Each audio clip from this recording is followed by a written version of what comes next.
and welcome to the ADHD-Friendly podcast. I'm Patty Blinderman. I'm an ADHD coach, and my passion every day is to look for things that create more ADHD-friendly in my life and to share them with you in the hopes that it creates a little bit more ease in your life as well. Today, I'm going to be sharing what I call energy chargers and energy drainers. These are pivotal to be aware of in our life, and I just want to share how I use them to support me and a tool that I made to help remember the things that do charge up my brain. So I'm going to start just by giving an overview. When I talk about energy chargers and energy drainers, I'm talking about the things that fire up your brain and get you excited and pull you into doing things.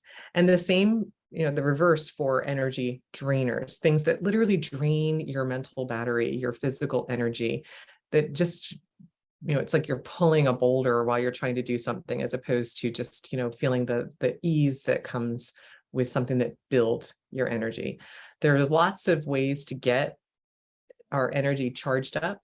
And there's also lots of ways that will drain our energy. And the more we're aware of the unique combination that works or doesn't work for us, the more we can navigate every day with more ease.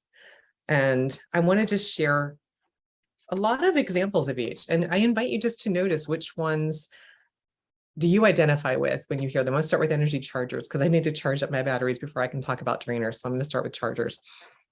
So energy chargers that work for me, or I'm including in case they work for you, are exercise. And here I would say the type of exercise. So get really specific. If exercise works for you, note what types of exercise work and maybe length that works for you. So get a little menu going of energy charging things that work. Power naps can work. I am not a napper, but I know a lot of people who are. If they take a little, 20, 30-minute nap, it really does recharge. If I take a nap, it makes me really sluggish. So that's actually an energy drainer for me. But if it works for you, that might go on your list. Drinking water. Being dehydrated actually makes you physically feel lethargic. So drinking water is a really quick and easy energy booster. So I always say, if you're feeling a little lethargic and you're not sure why, drink some water. That might be a really quick way to get some energy going. Coffee, it can be an energy charger. A cold shower can be an energy charger. That's not my go-to, but it does definitely create some invigorating energy. A power snack can create some energy. Cutting down on sugar can give you more energy. So just, intentionally thinking about what you're putting into your body can create more energy. I always say, chocolate creates some energy for me. If it wards off the effect of Dementors, it's going to ward off the effect of anything negative in my life. So I like a little chocolate. Reducing stressors. So anything that's creating stress is automatically zapping your energy. So reducing those is going to create some positive energy. Just turning on the lights in a room creates energy. Going out into the sunlight with, put sunscreen on and be protected, but going out into the sunlight creates energy. Watching a funny movie. Traveling. Again, thinking about in the ways that it works for you. Taking a deep breath. So if you need energy, just literally mindfully taking in a few deep breaths can create some. Add a houseplant. This is one I say with a little hesitation. I love the idea of houseplants. I just don't do really well keeping them alive. And so that will drain my energy if I kill it. So I'm careful about, if I'm going to add a houseplant, I really don't add houseplants, so I'm going to leave that alone. If you're going to add a houseplant, put that on your list. I'm always striving to find the houseplant that I don't kill. Smelling a lemon builds instant energy. Learning something new or something interesting creates energy. Sitting up straight charges your energy. It literally aligns yourself with your energy. Turning off screens. Oh my gosh, this is so true with all of the videos lately. So just turning off screens can create energy. I always say if there's a television on in a room, I am sucked in and I'll just find myself without even intentionally making a decision. I might just sit down and I'm like, what am I doing? What was I doing? And I can't seem to, as long as it's on, it's almost like holding me in this trance. But if it turns off, I'm like, oh, well, what was I doing? And I'll just go about. So I'm aware of that pattern and I'll intentionally make sure it doesn't go on, or I won't go into a room if somebody's watching TV if I know I need to get things done. Eating berries, apparently. Berries are energy boosters. I didn't know that. Apparently any berry. I read that and I was like, that's interesting. I'll add it to my list. Listening to music, especially I always say I have an energizing playlist. It's just songs that I can't sit still to. If I sit still when I'm listening to them, they don't go on the list. If I can't help myself and I start moving, that makes the list. So listening to music is an energy charger. Turning up music can be an energy charger if the louder music works for you. Splashing cool water on your face can give you energy. Call a friend. Doing something interesting. Wearing bright colors. This harks back to episode 20, where I talk about enclothed cognition. So if you're wearing a bright color, unlike myself today, but a bright color can charge energy. Laughter creates energy. Doing yoga, another form of exercise that can create energy. Walking outside, capturing gratitude. So just being grateful, like taking a moment to list things that you're grateful for creates energy. And I always say my expecto patronum journal creates energy. So that's where I capture my visual successes. Again, another Harry Potter reference. So those are just a beginning list of things that create energy. I'm going to share a tool that I use to really hone in on the ones that charge my energetic batteries most easily in a minute. But first I want to talk about some energy drainers. And what I again ask you to do is just notice where in the different things that I'm listing, is it true for you? If it's not true for you, what other things would you include on your list? But there's also a way, like I did with exercise, to kind of break out and notice, there might be some exercises that drain your energy. So for me, like I like yoga, but if I needed to do yoga in a class with a bunch of other people that I don't know, that would drain my energy. I just really reined in myself. I almost swore there, but that would really drain my energy. So energy drainers. People can be energy drainers. And I always, use this as an example. If I love the show, What We Do in the Shadows, and there's an energy vampire in there. His name's Colin. And it builds my energy because I laugh so hard whenever he's there, because it's so true. There's, sometimes there's people that for whatever reason, they just drain your energy. So being aware of that, so you can be mindful of making sure you have the energy to be able to navigate being around that person successfully if they're going to be draining your energy.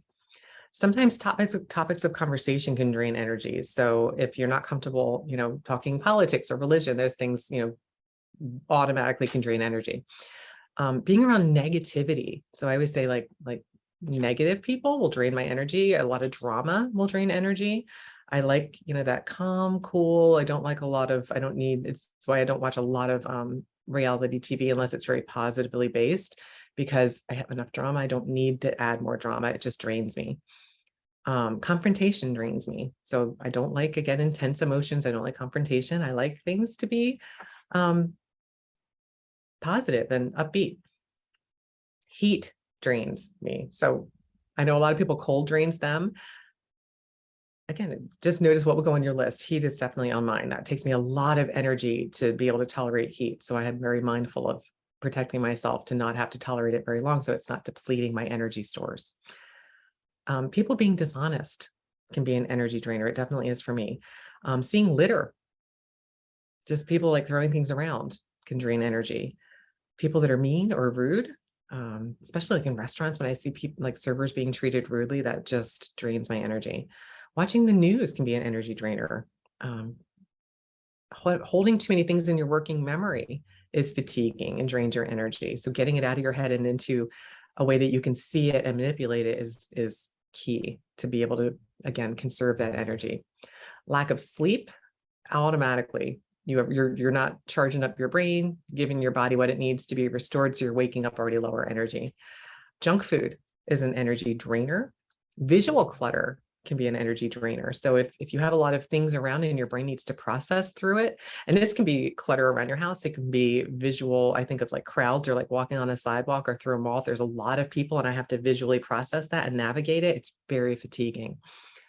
Loud noises can be an energy drainer. If you're sensitive, I'm going to do an episode in the future on sensitivities with ADHD. Noise is one of the things I'm sensitive to, just like I'm sensitive to heat, I'm sensitive to noise. And so fireworks, that kind of thing, very draining. And if you know that, again, you can put structure in place to protect yourself to not be as impacted by it. Too much screen time, especially like Zoom is my example, since the pandemic, and we all had to, kind of navigate and pivot to all of these video meetings. That can be very fatiguing. Anytime you're stressed over something, that's fatiguing and drains your energy. Making decisions requires energy. So if you have to make a lot of decisions, it's automatically, just pulling from your energy store and draining you. That's where habits and routines can really help. So if you find yourself always having to decide, well, what's for breakfast, or what am I going to wear? That's where uniforms are really handy, or just, offering 2 things for breakfast, and you don't have to decide except among 2 things. So it's like, I'm either going to have this or this, and then you're done. You're not always still thinking. And then anything that drains your energy can also be a toleration. So a lot of examples that I shared, like tolerating dishonesty or heat, or loud noises, those are all tolerations. So tolerations are things that drain our energy. So noticing where they are and finding ways to minimize their impact can be really helpful. I always think of the movie Apollo 13 when I think about conserving energy and protecting it, and how there was a point in the movie when the oh gosh, I can't remember the actor's name that was played by, my example is going to go awry. I think his name is Ken Mattingly, was the astronaut, but he was going into the simulator. I'm going to let that go. I'm going to go right into, he's going into the simulator, and he had to figure out the reentry process to reboot up the computers up in the Apollo spacecraft. And every time he would do it, it would trigger it. It was requiring too many amps. He didn't have that many amps, and he had to keep finding ways to change the order of things to conserve energy so he could do what he needed to do with what he had available. And I love that example, because it just resonates with me when I think about what I'm trying to do to get through the day. If I need more energy, I need to be able to remember what builds my energy up most easily. And remember, for low energy, if we have to decide that remember, decisions take energy, we have to find a way to really quickly tap into that. And so I created a tool for my personal owner's manual I'm going to share with you, in case it helps you to just begin exploring what would you do to start capturing your own list of things that build your energy up so you can tap into them really easily when you need it. And so I just made a list. And so I made a list on the left-hand side of things that build my energy. And so if you're listening to me, this is on YouTube, and I'll post a picture of it. But the number one thing is, and I put little lightning bolts to show how much it builds my energy. So it's listed from higher to lower. My highest is music, and then exercise. I love to go out and walk outside. So again, being outside builds my energy. Turning off screens automatically creates energy. My expecto patronum journal, I'll go and flip through and look at the pictures of things I put in there that were meaningful to me. That builds up my energy right away, because it's just full of positive things. Connections with a friend, so calling a friend. Changing my clothes to something bright and colorful is always helpful, builds my energy. Doing a senses exercise, so like smelling lemons, something that's pleasant can really build my energy.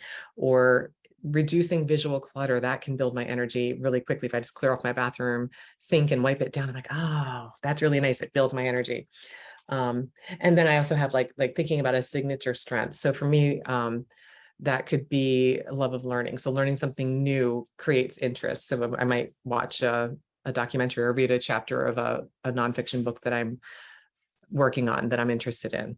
And then it turned it into, again, I'm showing my picture here, a little charge your battery graph. And I called it energy builders for your brain. And it literally, I just put a little picture icon to help me remember really easily how easy. So like, I can see like music is really big, and it works really easily. And it's really one of my go-tos. I have my energy building playlist, and I can just start song 1. I really rarely get to even the second song. I don't need it. It's just, it gets me going, and it builds my energy, and it just fires up my brain enough to be able to go through and have the drainers not deplete me, so I can keep going. So I just wanted to share a little bit of information on energy drainers and energy chargers, and just invite you to explore, what would you want to remember charges your batteries, and how will you remember it, so you'll be able to go back and use it again and again. So that's all for this week's podcast from an ADHD lens, ADHD-friendly lens. I always strive to do my best, but if something I share doesn't resonate, please reach out and let me know. You can email me directly, Patty at addpositivefocus.com. And as always, if you liked this, please subscribe. Remember, I'm going for my goal to hit 100 subscribers by the end of this year so I can get my unique subscriber link. Or follow me wherever you do listen to this podcast. Until next time, tally ho.